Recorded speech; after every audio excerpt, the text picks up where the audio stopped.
Welcome to the Jay Show. This is Dr. Jay Smith in London with Hatun Tash, one of our favorite experts on the history of the Islam and also the history of the Quran. We're looking at the history of the Quran, and this is our last episode, episode 7, where we're going to unpack. We've already looked at some of the difficulties with the compilation of the Quran. We've looked at how the sources, 25% of the quota of the Quran is coming from other sources. A lot of them are Jewish apocryphal writings, Christian sectarian writings, hymns and whatnot. We've looked at the manuscripts themselves. And we've looked at, before we did that, actually, we looked at some of the historical anachronisms. But we spent an awful lot of time looking at the manuscripts, and we noticed that they were not the same. Let's do this. I want to see let's look at these Qurans. And I'd like to put it up on the screen. I'm going to put them up one after another, and you're going to see what we're talking about. So these are Hatun's 26 Qurans. There's one right there. Yep. That's the Al-Susi. Al-Susi. And then you get the Abi Jafar. And then you get the Yaqub. And here we have the Duri Abi Amr al-Basri. Forgive my Arabic for those who speak fluent Arabic. That's okay, because we did look at those Qurans before. Ibn Amir, we'll go a little quicker then. There's a Khalaf, and there you get the Alayt al-Khalid, and then you get the Warsh. Now there's more than one Warsh. Here's another Warsh. And then there's Ibn Jamaz. And the Duri again, we get that back. So you can see as you put these up, I'm going to go a little quicker. When you start looking at these are not just 1, 2, 3, 4, 5, 6, 7, 8, 9, 10, 11, 12, 13, 14. As we keep putting them up there, it fills up the whole screen after a while until you get this one. Now, that's 26. These are the ones that you've collected so far. Those are the 26 Arabic Qurans. They are different from the Hafs Quran. The Hafs Quran. Now let's take what you mean by that. I'm going to put up this slide here and take a look there. Explain that right there, because the Hafs is where you find the Hafs. It's on the right side, coming down about 2/3 of the way down. Look where Kufa is. Come over 2 lines from Kufa down the lower end, and you will see the Hafs.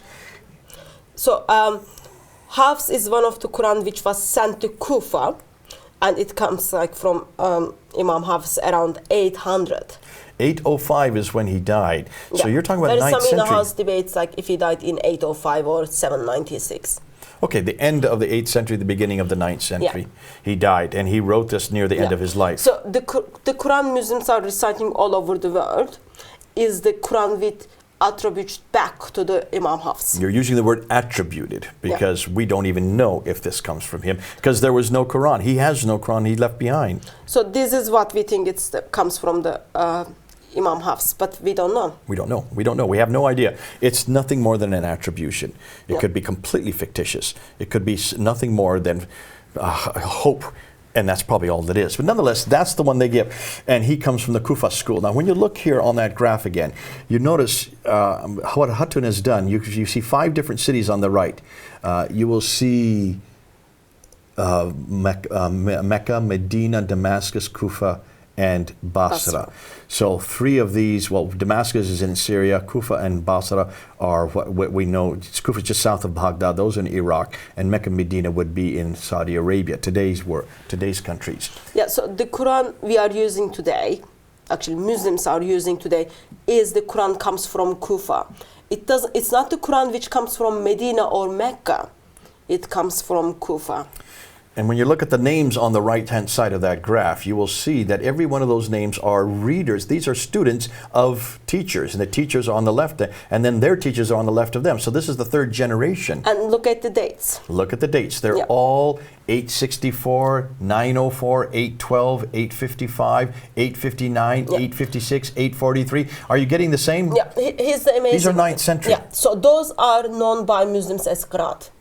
So they are the readings. They're the readings. Yeah. So these are not the 7 ahrufs that we're talking about that exist at the time of Muhammad. Yeah, we're talking about 200 to 300 years later. Yeah. These are introduced. Yeah, and they do not go back to Muhammad. Here's the problem. So when we look at the Islamic tradition, we see in 839, people are talking about there are 25 different Arabic Qurans someone is gathering. In 900s, people have 50 different Arabic Qurans, okay? In late 900s, they bring that to the 7th Quran. I can't remember exact date, but like they bring it to the 7th reading, and in 1397, in 14th century, they decided to make it only 10 qira'at. 10 readings. 10 readings comes from 14th century. They do not go back to time of Muhammad. They do not go back to time of Uthman. So they all officialized in 1400s. Okay, so that's even later than this. But let's just look at these ones from the 9th and 10th century. When you look at, 8th and 9th, no, this is 9th and 10th century. Look at them. Look at those brownish little clouds. Every one of those are differences between the Hafs that we have today. Yes. And they're thousands, 1,900, 1,700. And if you're coming on down to Abu al-Harith, there's 5,000 differences. Yeah. So these are thousands of differences from the Hafs Quran. Al-Duri even confronts himself. In one case, he has 4,600 differences with the Hafs, and then later on he has 2,700 differences. Because there are two different Qurans on that. Two different Qurans there. So you can see these are thousands. In fact, from what you have seen so far, you've tabulated 45,000 differences so far. 45,339 variations within those Qurans, yes. So this is not something simple. These are modern day Qurans, Arabic Qurans. These are not translations. These are Arabic Qurans that you can buy in the marketplace today for over 45,000 differences. And Arabic writing is different. Okay, now let's take a look at some examples here. We did this earlier. Here you have Surah 2, Ayah 184. If you put these up on the screen, miskinin, one person on the Hafs side. The water, it's masakina, many poor men. That's quite a big difference. One of them is like one individual, in another one it's a group of people. Okay, of course you did, can they feed one poor man or many poor men? I'd like to know if I'm going to be the ones doing the feeding. Here's Surah 3, Ayah 146. You have Qatala, which is what we talked about earlier, versus Qutila. These prophets either fought or they were killed. I'd like to know. I'd rather fight rather than die. So that's very selfish. Significant for me, and that's in the Warsh. Now we're looking at Hafs versus Alayt ibn Khalid. Here's another example, Surah 757. The wind bears good witness versus the wind scatters. Does the wind bear good witness or does it scatter? So when you look at the Arabic graphs, you see Arabic graphs, Arabic scripts are different from one another. Yeah. That's the point. And as we see in this example, it does change the meaning.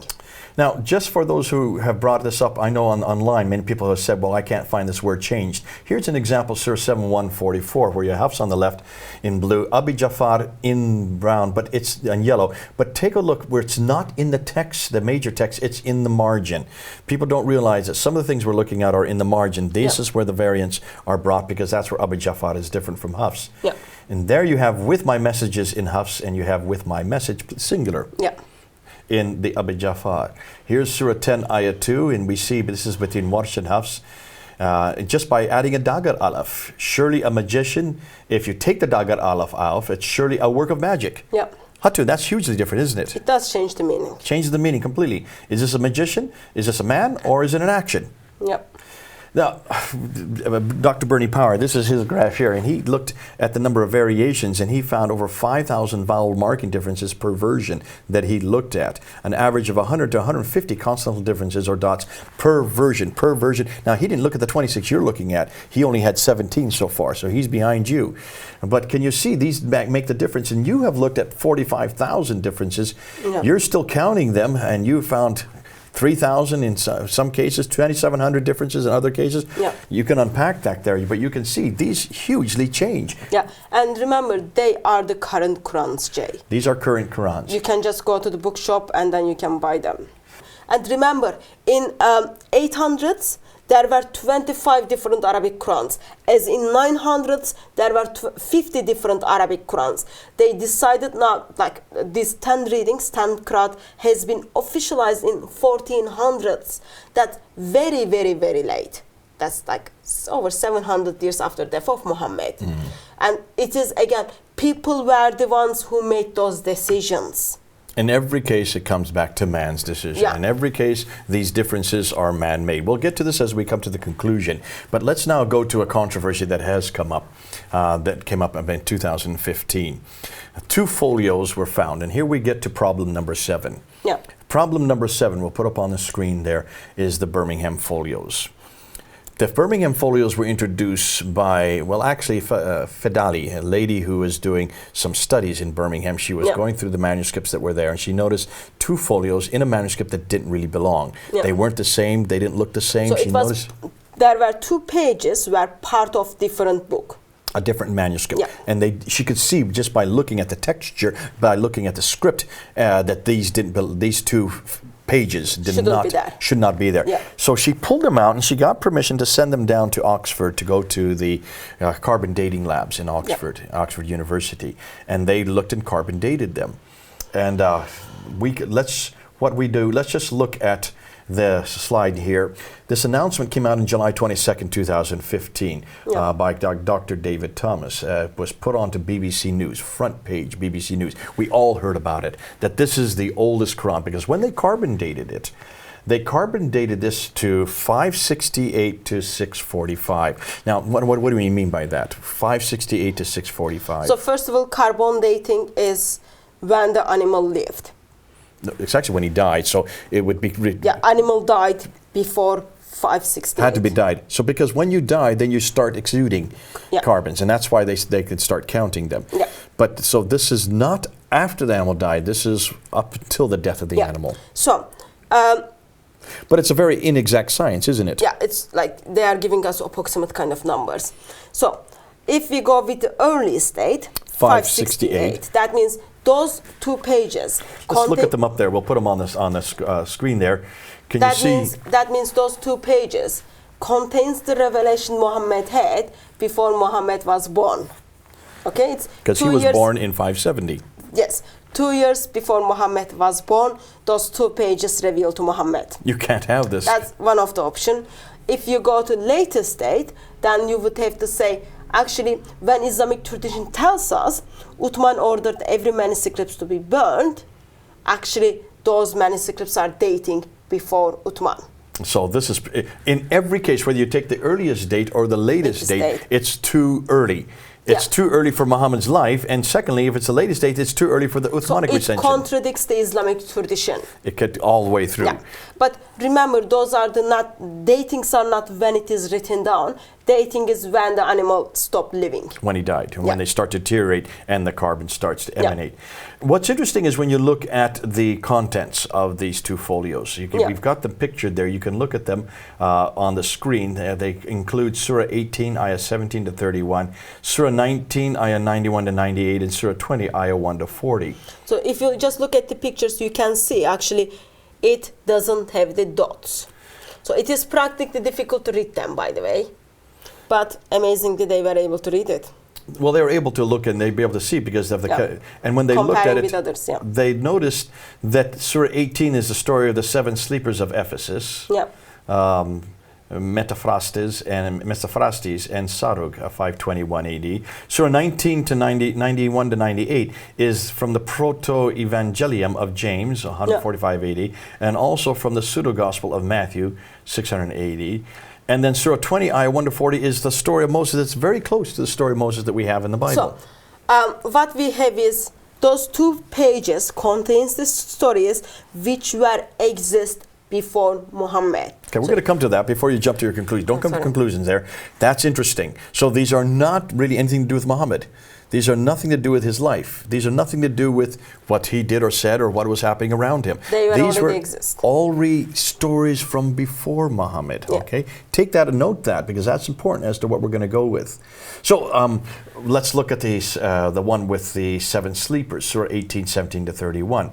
It's go ahead. It's told by the Greek by Simon Metaphrastes in his Lives of the Saints. Greg of Tours translated it to Latin. There's a Syriac version of James of Sarug 521. So this is long before the Quran. This is long before Muhammad, at least 100 to 150 years before. And from the Syriac, the story was put into other Eastern languages. So this story is well known.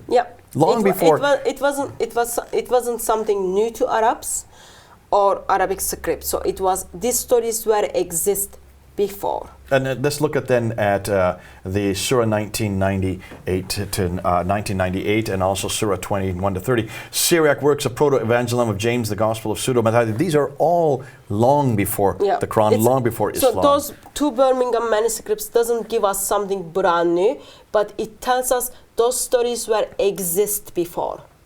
So if you're going to say that these are the earliest Quran, I would suggest that maybe these are long before the Quran. Yes, but here's the thing. You cannot just put all your faith on the carbon dating. We know carbon dating is just kind of carbon dating. Well, let's look at some more dates. There are lots of interesting dates under the carbon dating. Let's take a look at this this slide here. These are other carbon dated folios that have been done. Most of these are Sana manuscript, are they not? Yeah. And they've done it in other laboratories that are equal or even better than the Oxford labs, in Lyon, in France, in Kiel, in Arizona, United States, Zurich, in Switzerland.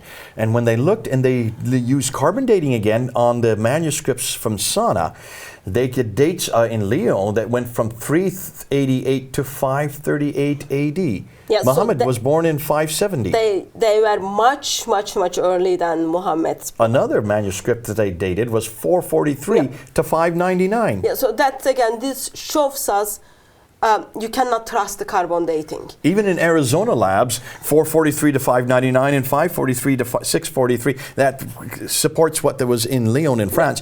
And when you stop and look at these two laboratories, they are now coming out with such early dating that if you want to say this is Quranic, well, then you'll have to say that Muhammad must have lived 200 years earlier.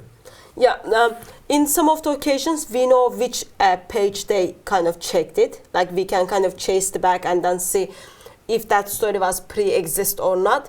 In most of occasions, yes, those early dates are those stories are pre-exist before Quran. So it looks like either way you want to go at it, you're going to have problems. Because if you want to go with carbon dating, and I'm saying this to Muslims, be careful about using the Birmingham folio. If you want to go with this, then you're going to have to go with all the carbon datings. And these are just a matter. There are more carbon datings coming out. In fact, more are being done as I speak. And what we're finding is that carbon datings are going all over the place. And we know this already because they've tried to do this with the Bible, looking at the Dead Sea Scrolls. Yeah. And the Dead Sea Scrolls carbon dating go all the way from the 4th century BC up until AD. And the problem is this.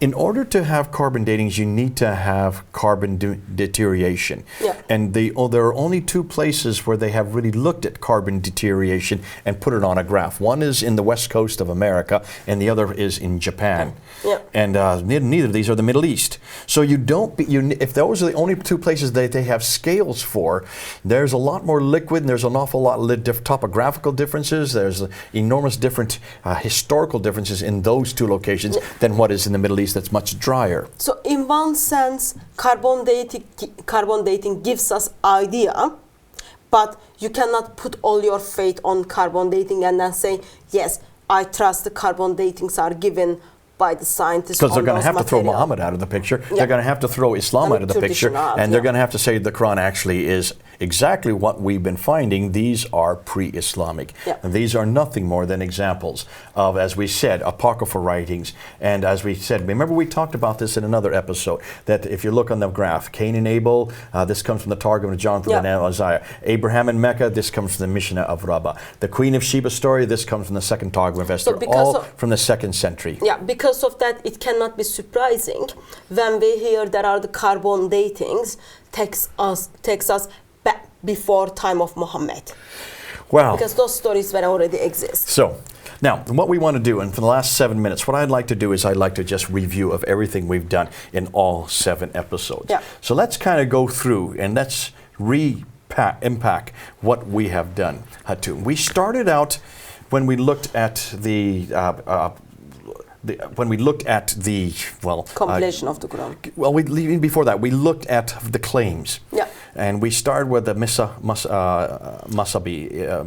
al-Masabi, which says the greatest wonder of the world. Of the whole world, that there's nothing that's equal. We looked at Surah 10, where it says, if you have anything better, provide it. Produce a surah like it.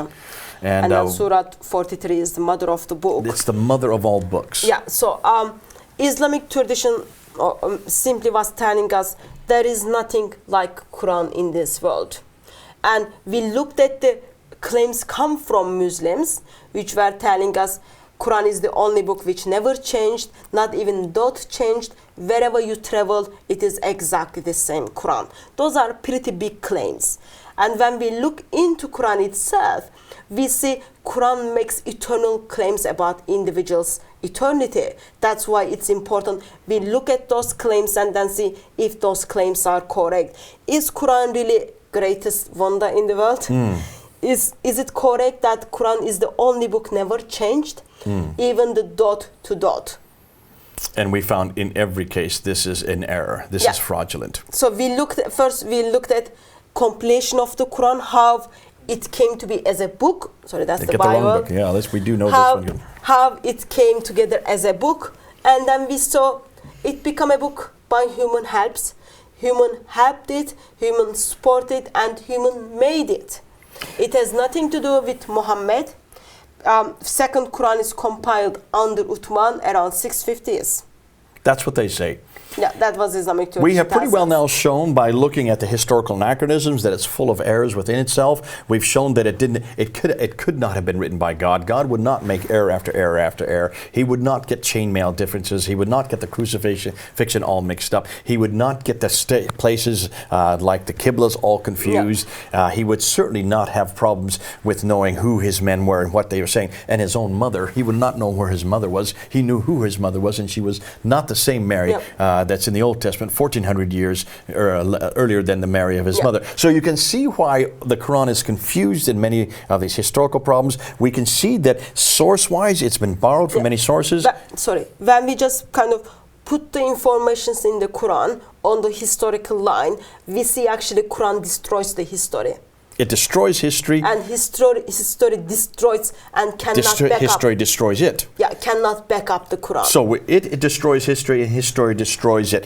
When we look at the sources, we pretty well see that much of what the Arabs used, they borrowed. Yeah. They didn't have much any creativity themselves, so they borrowed material from the Jews, they borrowed material from the Christians, they slapped it into a book without looking and seeing whether those are the authoritative stories. They should have gone to the original source. They should have come back to the Bible. Remember, Quran Quran claims that it came to confirm the previous revelation. So when we read the stories of prophets, those stories should confirm the informations in the Bible. Yet what we saw is Quran borrows those stories which are not part of the scripture. Not even borrows, it's like even just mishmash those stories outside of the Bible. So it was supposed to confirm, but it came to deform. Yeah. So it did not confirm, it deformed. And that's why when you look at the stories, you can see the stories between these two books are completely different. Yeah. This book had not yet been translated into Arabic. Those who put this book together could not go back to here to find out where to get the real story, the real source, the real men and the women of God doing what they were doing in the place they were doing it at the right time. Yeah. That's why they've got the names, dates, places, and events completely confused in this book. So I can take this book to British Museum, and then we can back up the information. And we do that, don't we? Yeah. In fact, I'll be doing that tomorrow. Yeah. Looking at case after case after case of the Assyrian period, the Babylonian period, the Persian period. Yeah. And what we now know about this book is that there is not one piece of evidence, not one stela, not one mural, not one obelisk, not one tablet anywhere in the world that controverts a properly understood biblical statement. Yeah. Yet, if I take to the Quran to British Museum, I don't think I want to do that. You better not do it. In fact, you'll find the Sargon II pretty well confronts this book very quickly concerning where the Samaritans were. Again, it shows us it cannot be book of God, because God is all wise and all knowing. He wouldn't make such a historical mistakes. He wouldn't make mistake after mistake after mistake. Yeah. And we don't find these mistakes in this book. We've got the right men in the right place doing the right thing at the right time. Now look at the Abrahamic story. We now have the Nuzi tablets. We now have the Mari tablets. We now have the Ebla tablets, which all put Abraham in the right place doing the right thing. Even the customs are exactly the same. And those customs would have come out of existence by the time Moses would have been living. He would not have known about those customs, yet Moses writing it down gets every one of it right. The Ebla tablets were discovered in my lifetime, and here they place Sodom, Gomorrah, Admah, Zebulun, and Zor in the right sequence that you find in the trade route. But how can Moses have known that, since that trade route was destroyed in 1900 BC? Here Moses is writing in 1400 BC, and yet he gets the right trade route. In Genesis chapter 14, verse 8, you get the exact same 5 cities in the exact same order as the Ebla tablets, proving how accurate our Bible is. Yeah, that's why we say it is inspired word of God. God stepped in for human to write the history of God. Moses couldn't have known this. God did. Now, when we come back and look at the earliest manuscripts, and this is where it really comes down, the earliest manuscripts, we don't have the earliest manuscripts for this. We know that, we've admitted it. Just a moment. We don't have the original manuscripts. We do have earliest manuscripts. Ah, that's a good thing. You're correcting my English. Thank you. As a Turk, correcting a man's native tongue. And that's exactly right. We don't have the originals. The earliest manuscripts are not the originals. We've always heard Muslims say that they have the originals. They don't have one original. They don't even have it from the same century. And there's no excuse not to have the originals. Not by the 7th century. They were in charge. They were in power. Not like the Christians who were persecuted. They didn't have the means or the wealth to put together parchment or vellum. They were only using vellum and parchment. Why don't they have the originals? Now, not just one. They should have 9. That's a very good question to ask Muslims. And we're asking Muslims right now, why don't you have the originals? Where are they? I don't just want one. I would like to have 9 originals from the time of Uthman that have not changed, exactly the same, that what supposedly was given down to this man named Muhammad in the 7th century. Why can't you even come up with one of them? And when you do start introducing them in the 8th century, not one of them is the same. They're all different from each other. They're all different from this Quran here. This book here, when was this created? When was this finalized? When was this text finalized? In 1924, 93 years ago. 93 years ago, Hatun, this was finalized. Prince Philip is older than this Quran. Can you see now why we're asking this question? Muslims, we're talking to you straight tonight.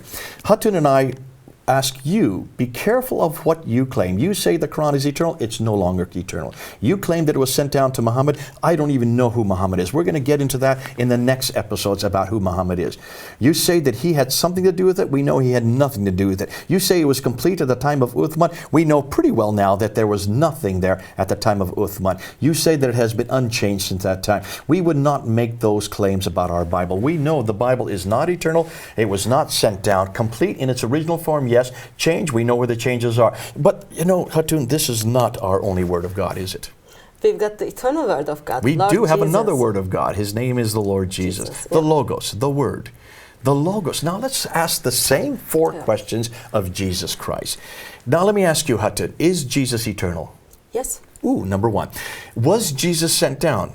Yes, he came from heaven. Ooh, number 2. Is Jesus complete? Yes. Absolutely. Number 3, is he unchanged? Yes. Absolutely. Yeah. So the 4 things the Muslims have claimed about their Quran, we have pretty well eradicated in these 7 episodes. The 4 things they're looking for, we have in Jesus Christ, who is our eternal Word, the Word of God. We know him as the Logos, the Word of God, but more than that, he is our primary revelation. This book all refers to him, points to him, looks to him. Bible is the revelation to the eternal Word of God. He is the revelation. It is the revelation to the Word of God, Jesus Christ. To the Word of God. Folks, if you want the eternal, sent down, complete and unchanged Word of God, you're going to have to come to Jesus Christ. Come on back. Come on back to this book that talks about him. Listen, this book you can trust. This book does not have the problems that books have. This book talks always about the eternal Word of God. His name is Jesus Christ, and he is waiting for you to investigate him, to look for him, and to find him uniquely in this book. You notice it's the bigger book. The bigger, the better book. Always come back to this book. We've said that all the time. The book and the man. The book and the man you can find in only one book. His name is Jesus Christ, and his gospel is his word, our word, that we do, and we don't have to memorize it. We can trust what's in this book. Hatun, thanks so much. You've unpacked an awful lot for us. God bless you. Thanks for having me, Jay. Here in London, Hatun and Jay, over and out.